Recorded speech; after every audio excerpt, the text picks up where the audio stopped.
Maka kalau kita bisa istiqomah mendoakan orang-orang yang mendolimi kita, didoakan hal-hal yang baik, maka insya Allah nilai-nilai keikhlasan sudah mulai tertanam di dalam batin kita.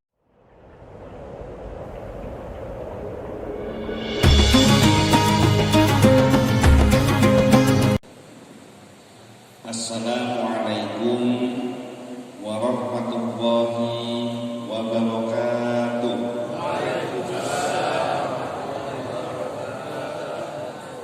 Alhamdulillah, alhamdulillahilladzi anzala sakinata fi qulubil mu'minin liyazdadu imanan ma'a imanihim. Asyhadu an la ilaha illallah wahdahu la syarika lah wa asyhadu anna Muhammadan abduhu wa rasuluh la nabiyya wa la rasula ba'da.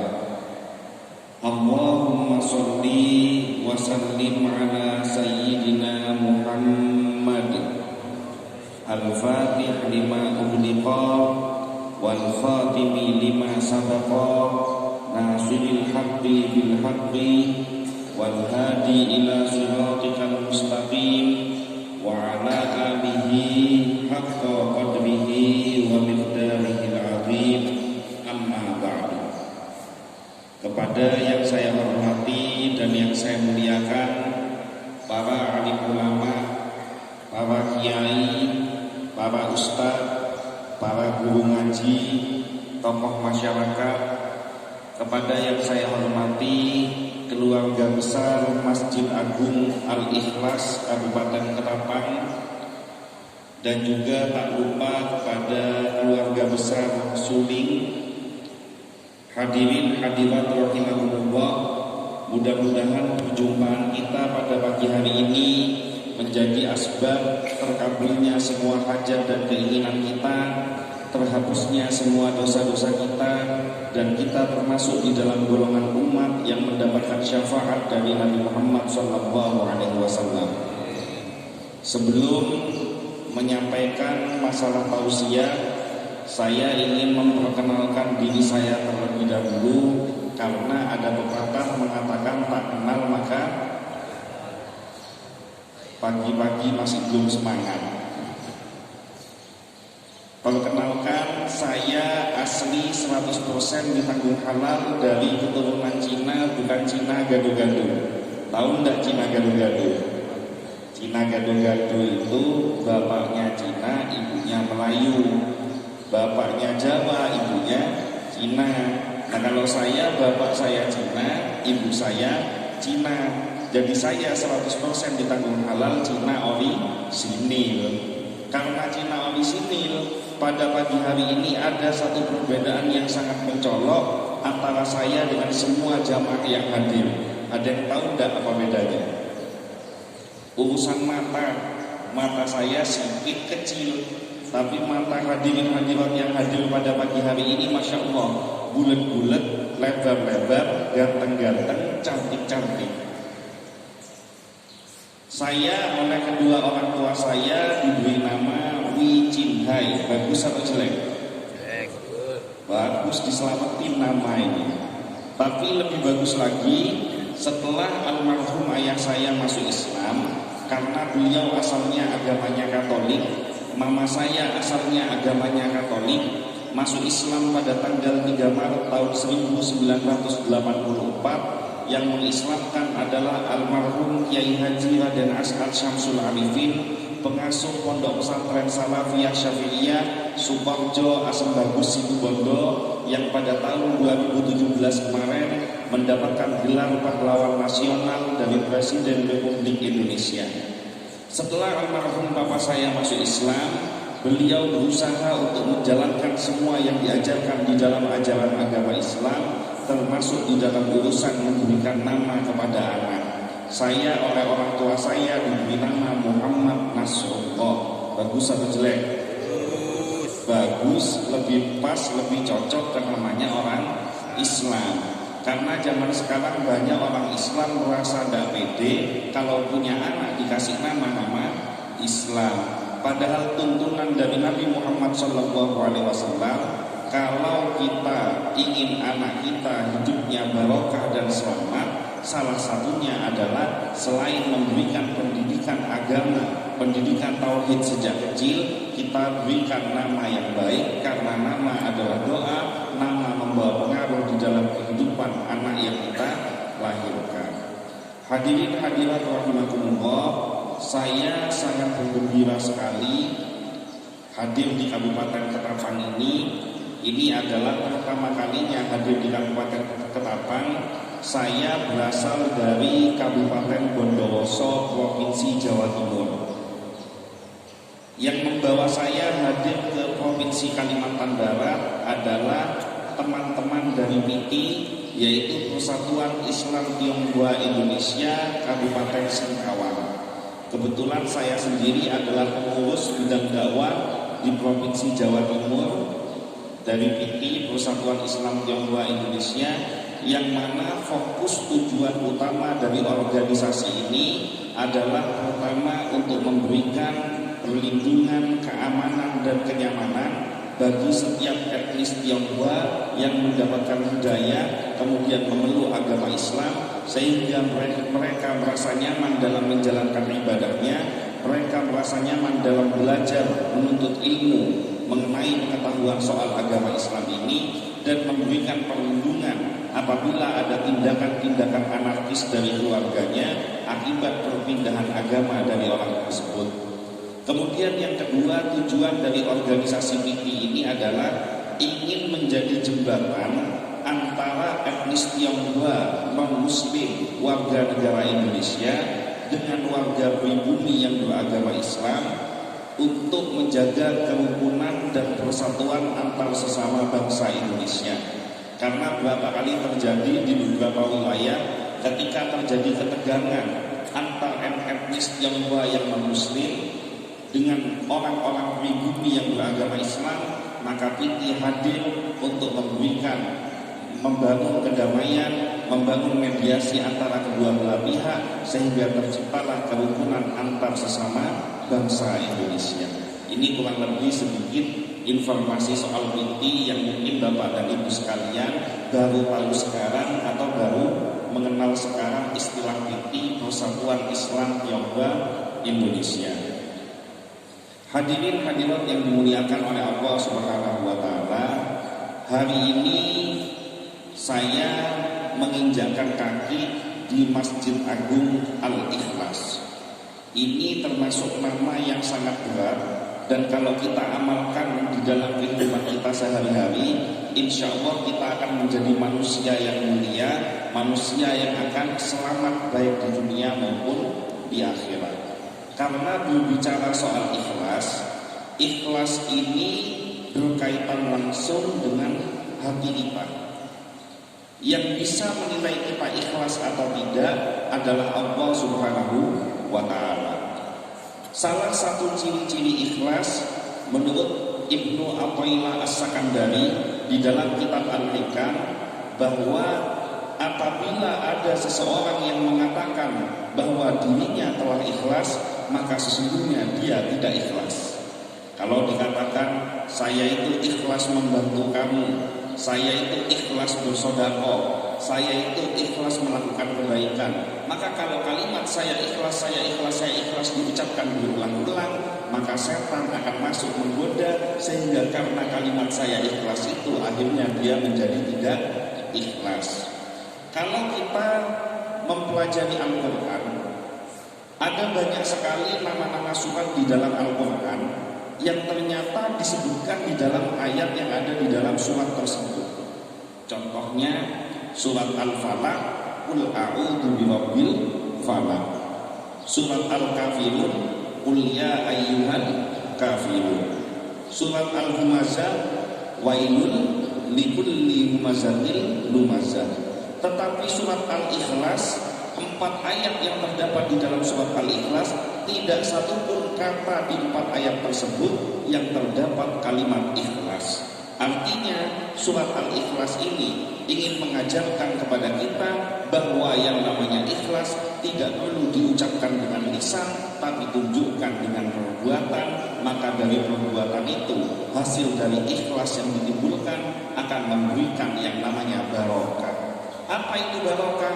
Barokah itu az-ziyadah wan nubuwah fi kulli khair, akan bertambah dan bertumbuh setiap kebaikan yang dilakukan di dalamnya.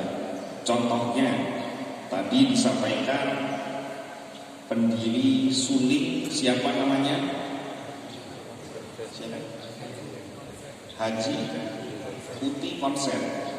Beliau sudah wafat, tapi apa yang beliau rintis, apa yang beliau lakukan bisa kita rasakan saat ini di Kabupaten Ketapang. Saya dengar sudah puluhan tahun kegiatan subuh keliling ini dilakukan. Maka setiap perbuatan keikhlasan yang dilakukan oleh almarhum, tumbuhlah yang namanya barokah. Orangnya sudah wafat, tapi idenya, gagasannya, amaliyahnya yang dilakukan istiqomah ketika beliau hidup akhirnya dilanjutkan oleh kita semuanya yang saat ini menyelenggarakan sholat subuh berjamaah di masjid ini. Maka buah dari keikhlasan tersebut, setiap ada orang yang tergabung ikut di dalam komunitas Suling, istiqomah menjaga ibadah sholat subuh berjamaah dengan berkeliling, maka pahala ini akan mengalir kepada beliau yang ikhlas membangun merintis kegiatan yang sangat mulia ini. Maka kalau kita saat ini berada di Masjid Al-Ikhlas, yang paling utama adalah belajarlah untuk menumbuhkan rasa ikhlas di dalam hati kita. Dan ikhlas yang paling hebat itu adalah ketika kita mampu mendoakan yang terbaik untuk orang-orang yang menggolimi kita. Ada orang yang menyakiti hati kita, ada orang yang menggolimi kita doakan, ya Allah, ampunilah dosa orang-orang yang menggolimi aku, gabungkanlah dia bersama diriku sehingga bersama-sama bisa taat kepada Engkau. Maka kalau kita bisa istiqomah mendoakan orang-orang yang menggolimi kita, didoakan hal-hal yang baik, maka insya Allah nilai-nilai keikhlasan sudah mulai tertanam di dalam batin kita. Ini yang pertama.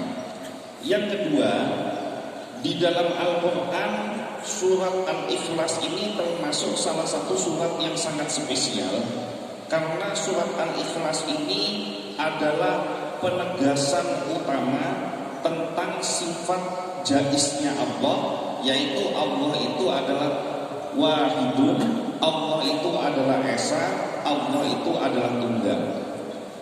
Asbab penyebab turunnya surat Al-Ikhlas ini diterangkan bahwa ketika kaum kafir Quraisy meminta kepada Nabi Muhammad SAW untuk mendeskripsikan wujudnya Allah.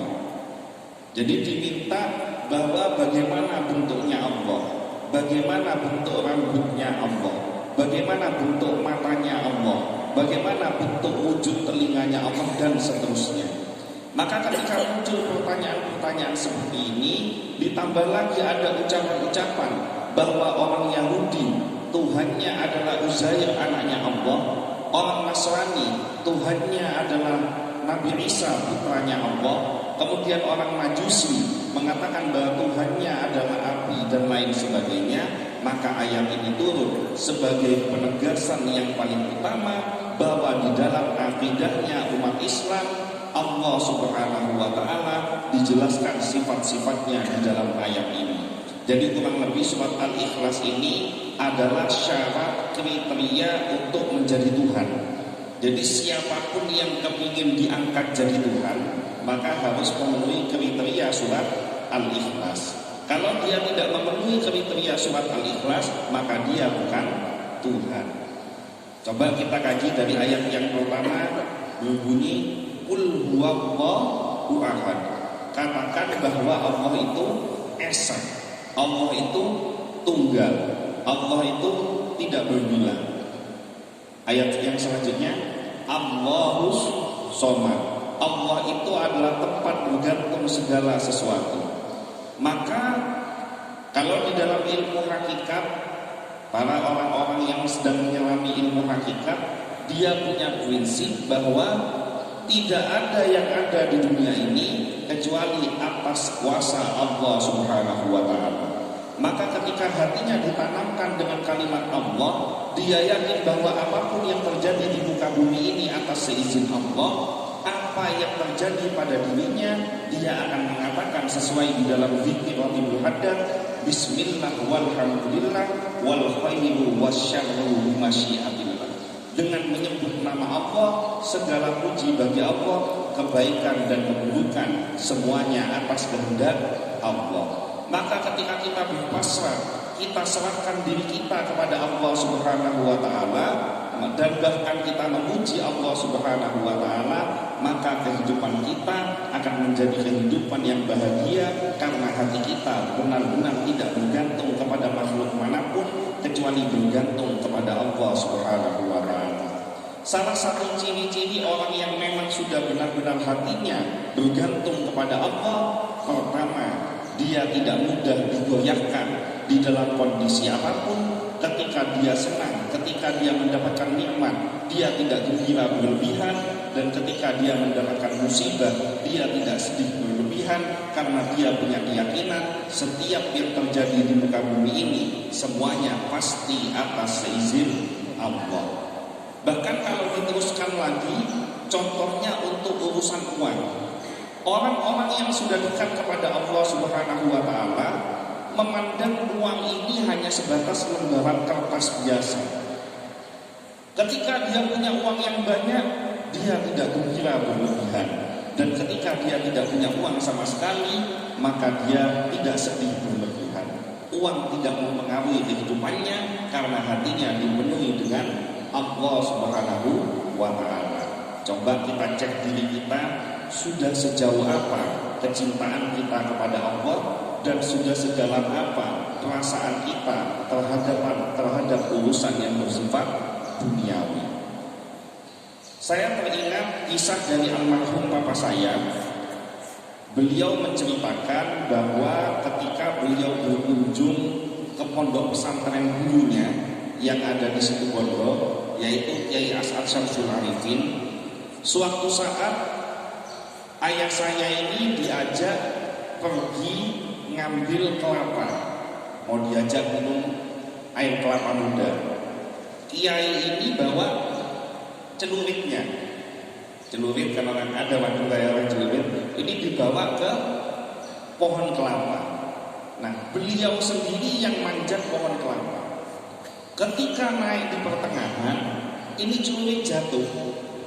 Kiai turun, celuritnya diambil lagi. Apa kata beliau? Alhamdulillah. Ayah saya mulai heran, ini barang jatuh mestinya astagfirullah atau innalillah, kok kiai ini malah mengucapkan alhamdulillah. Naik lagi ke atas, jatuh lagi. Karena Kiai As'ad itu ketika ayah saya masuk Islam, usianya sudah sepuh, kurang lebih sekitar 80-an tahun. Jatuh lagi. Ketika jatuh celuritnya, beliau kembali mengucapkan alhamdulillah. Begitu berulang-ulang sampai akhirnya almarhum papa saya ini tidak tahan, kemudian tanya kepada almarhum Kiai As'ad, Kiai, kok panjenengan ketika celuritnya jatuh kok malah alhamdulillah? Karena setahu saya alhamdulillah adalah kalimat syukur. Semestinya kan mengucapkan astagfirullah atau innalillah. Ini kenapa kok mengucapkan alhamdulillah? Dijawab oleh Kiai, nah, saya mengucapkan alhamdulillah karena saya bersyukur kepada Allah. Untung yang jatuh celuritnya bukan saya yang jatuh. Coba kami bayangkan, umur saya sudah 80 tahun lebih, kalau saya yang jatuh dari pohon, apa jadinya? Maka percakapan yang sederhana dan ringan ini memberikan ibrah pembelajaran yang besar kepada kita, bahwa apapun yang terjadi pada diri kita, yakinlah bahwa ada hikmah positif, ada niat kebaikan dari Allah Subhanahu wa taala. Nah, kalau hati kita ini terus nudon kepada Allah, kita gantungkan semua urusan dan perkara kita kepada Allah, maka insya Allah tidak ada satupun kesedihan, tidak ada satupun kekhawatiran yang mampu mengganggu kita. Fala khaufun alaihim wala hum yahzanun. Tidak khawatir berlebihan, tidak takut berlebihan, tidak sedih berlebihan. Apa makna khawatir? Makna khawatir itu takut dengan sesuatu yang belum terjadi.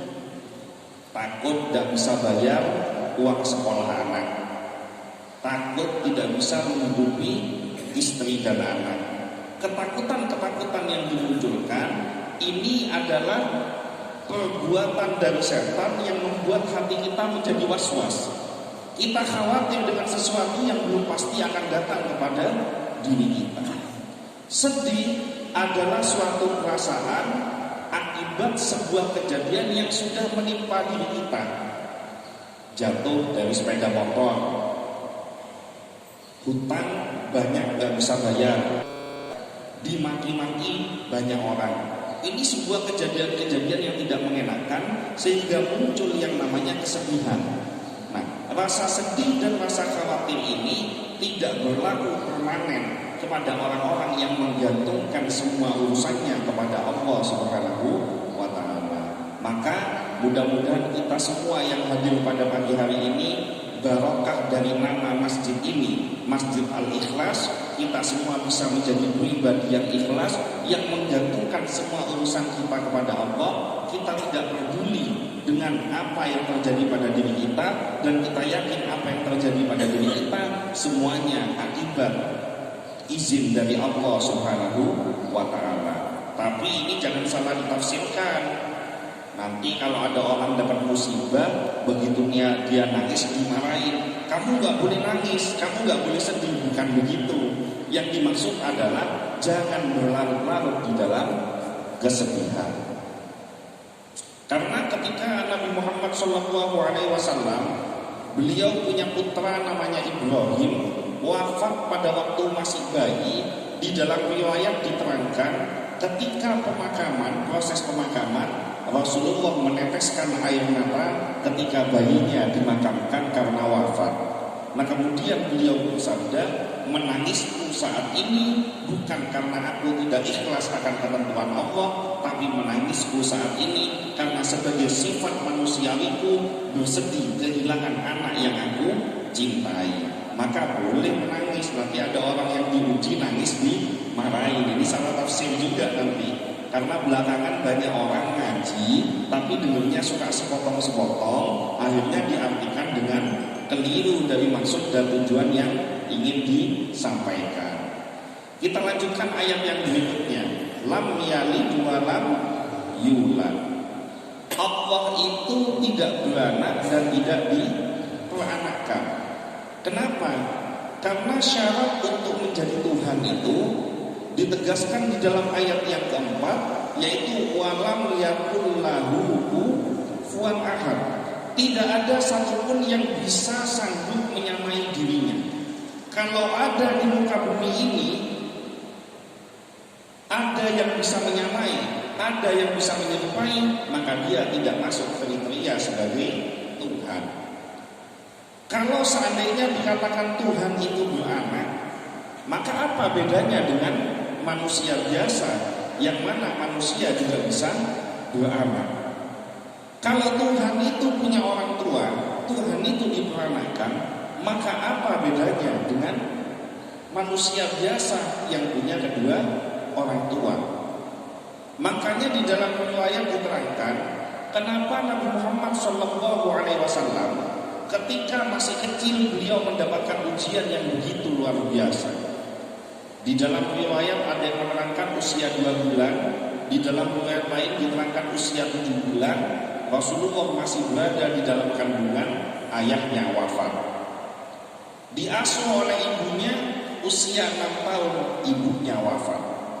Diasuh oleh kakeknya usia 8 tahun, kakeknya wafat. Kenapa kok waktu kecil beliau ditinggalkan oleh orang-orang yang dicintai?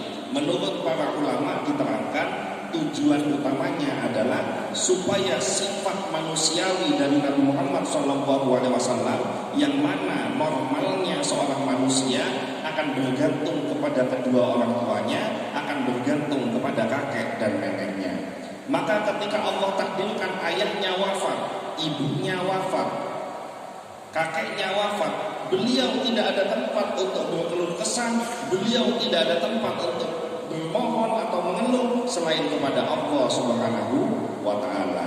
maka terjadilah kebiasaan ketika beliau setelah menikah, beliau senang berkhulwat di Gua Hira, beliau menyepi, beliau bermunajat kepada Allah Subhanahu wa taala, yang akhirnya menjadi asbab diangkatnya beliau menjadi nabi dan rasul akhir zaman, khatamul anbiya wal mursalin. Maka kalau kita menggantungkan diri kita kepada Allah, kita harus punya keyakinan bahwa Allah itu tidak serupa dengan makhluk yang manapun. Sekarang ini kan banyak muncul aliran yang mengatakan bahwa Allah itu bisa diimajinasikan. Dikatakan bahwa Ar-Rahmanu 'alal 'arsy istawa. Allah itu singgasananya ada di atas. Berarti kalau gitu Allah itu berdiam diri di atas. Ini hati-hati.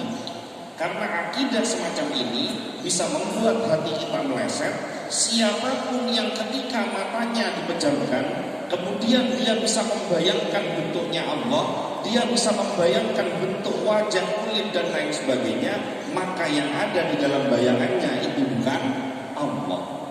Karena Allah itu tidak bisa dibayangkan oleh akal sehat manusia. Tidak sampai pikiran kita untuk mengetahui wujudnya Allah.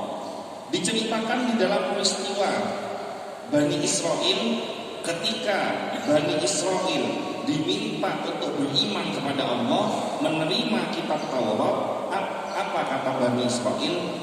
Lan nu'mina laka hatta naraqa jahratan. Aku tidak akan beriman kepada kamu, hai Musa, kecuali aku bisa melihat wujudnya Allah secara terang-terangan. Apa yang terjadi? Allah menunjukkan kekuasaannya. Fa'akhadhatkumus sha'iqatu wa antum tanzurun. Semuanya dikasih petir, satu persatu mengalami kematian.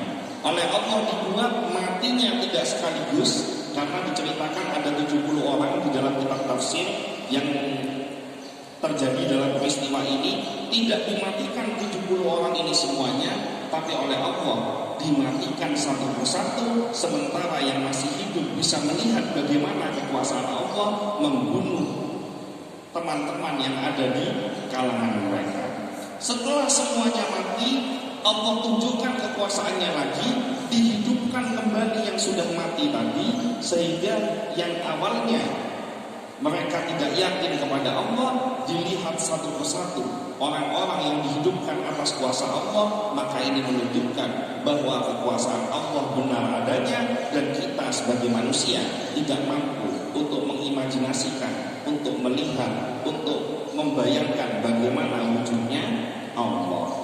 Maka kalau orang mengaji soal masalah ihsan itu dikatakan anta'budallaha ka'annaka tarahu fa in lam takun tarahu fa innahu yaraka. Ini hati-hati menafsirkan. Jangan menafsirkan bahwa seolah-olah beribadahlah kamu kepada Allah seolah-olah kamu dapat melihat Allah. Maknanya bukan melihat wujudnya Allah, tapi merasakan keberadaan dan zatnya Allah. Kalau itu tidak bisa merasakan keberadaan Allah, nafas yang kita hirup ini adalah wujud dari kekuasaan Allah. Mata yang bisa, apa istilah Jawanya, memelek, istilah sini apa, mata yang bisa buka, berkedip, mata yang bisa berkedip itu menunjukkan kekuasaan Allah. Lidah kita yang kecil, ketika diberikan garam, otomatis lidah kita terasa asin. Ketika dikasih gula, otomatis lidah kita terasa manis. Ketika diberikan cabai, otomatis lidah kita terasa pedas. Maka siapa yang bisa melakukan kekuasaan ini selain Allah Subhanahu wa ta'ala? Terakhir, ada seseorang yang hadir kepada saya, karena kebetulan di Jawa Timur saya selain di bidang pendidikan dan dakwah, saya juga salah satu pengurus dari Mu'allaf Center. Datang kepada saya menanyakan kenapa Islam ini tidak mau mengakui bahwa ada Tuhan selain Allah. Termasuk karena kebetulan yang menanyakan orang Nasrani, kenapa Islam tidak mau mengakui Nabi Isa sebagai anaknya Allah atau perwujudan Allah. Maka gampang jawabannya. Kalau kita ingin ngetes kriteria manusia, kriteria yang dikatakan Tuhan, maka lihat di surat Al-Ikhlas. Saya tanyakan kembali, kenapa kamu menganggap Nabi Isa itu sebagai Tuhan? Jawaban dia, karena Nabi Isa ini punya keajaiban-keajaiban yang tidak dimiliki oleh makhluk manapun, bahkan tidak dimiliki oleh Nabi Muhammad SAW. Apa itu keajaibannya? Nabi Isa terlahir tanpa seorang ayah.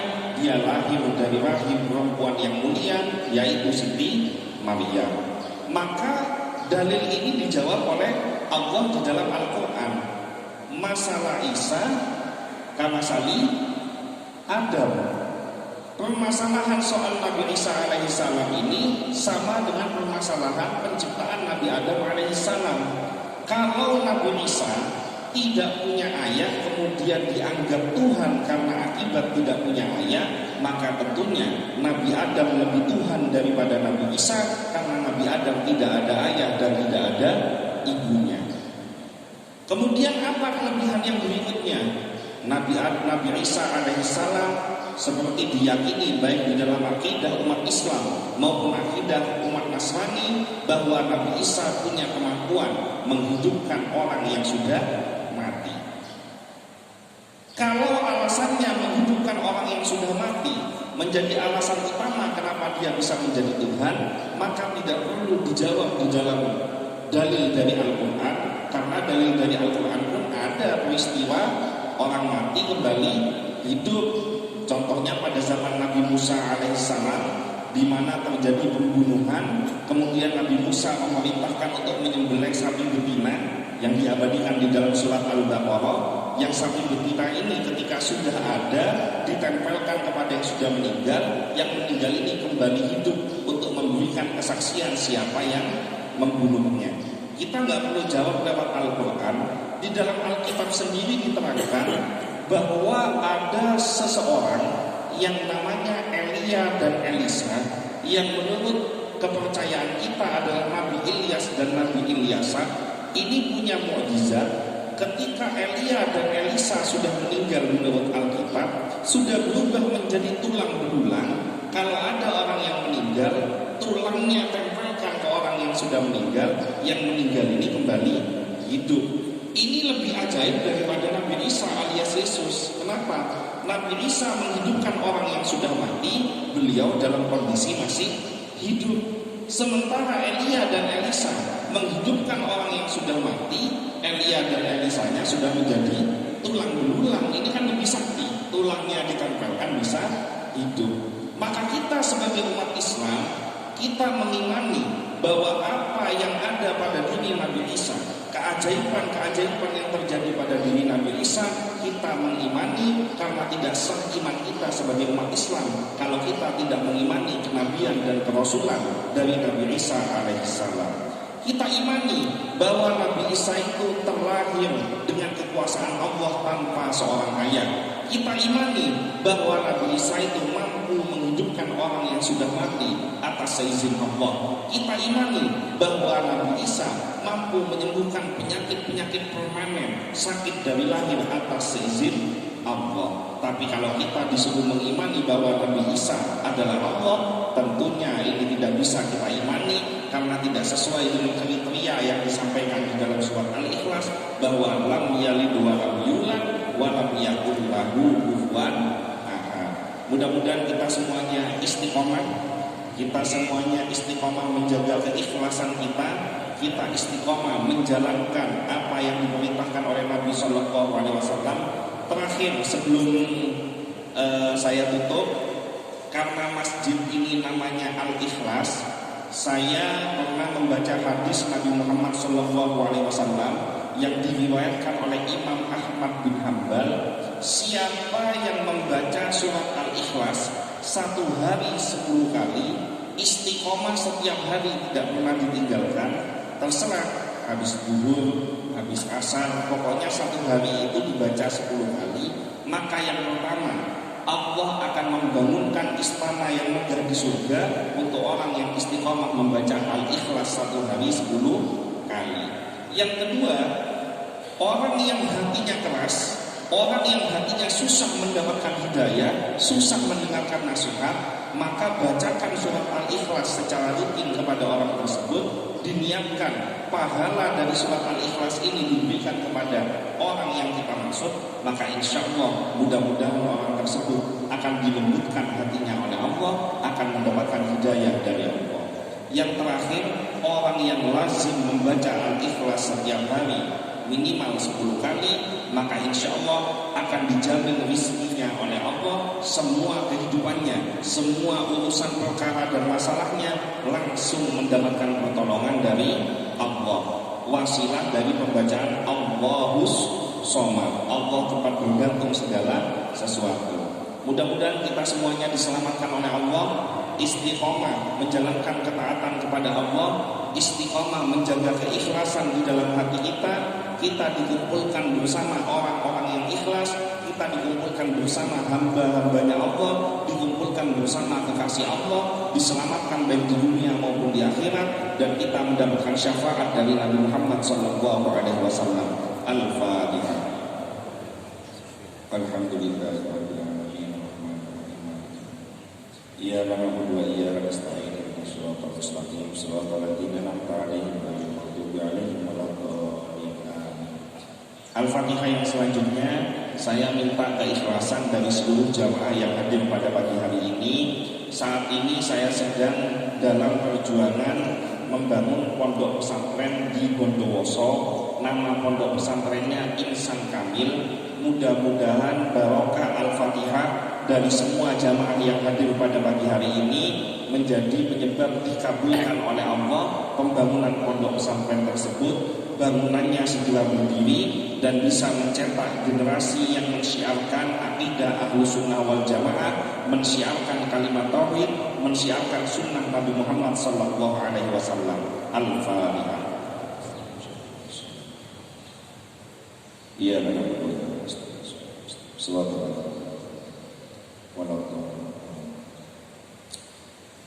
Nanti sepulang dari sini, yang punya aplikasi YouTube, ketik channel Koko Ustadz Official. Kajian pada pagi hari ini akan diupload di channel Koko Ustadz Official. Setiap menonton video tersebut, subscribe channelnya dan nonton videonya, itu termasuk bagian dari menyumbang pembangunan pondok pesantren Insan Kamil di Bondowoso. Karena hasil pendapatan dari YouTube 100% akan digunakan untuk pembangunan pondok pesantren. Mudah-mudahan semuanya panjang umur. Saya mohon maaf yang sebesar-besarnya apabila ada kata-kata yang kurang berkenan di hati Bapak dan Ibu sekalian. Mungkin saya su'ul adab, mungkin saya kurang berakhlak, mungkin saya kurang berilmu. Saya mohon maaf yang sebesar-besarnya. Mudah-mudahan kita semua dipertemukan kembali oleh Allah di dalam surganya Allah. Wallahu muwaffiq ila aqwamit thoriq, wabillahi taufiq wal hidayah. Wassalamualaikum warahmatullahi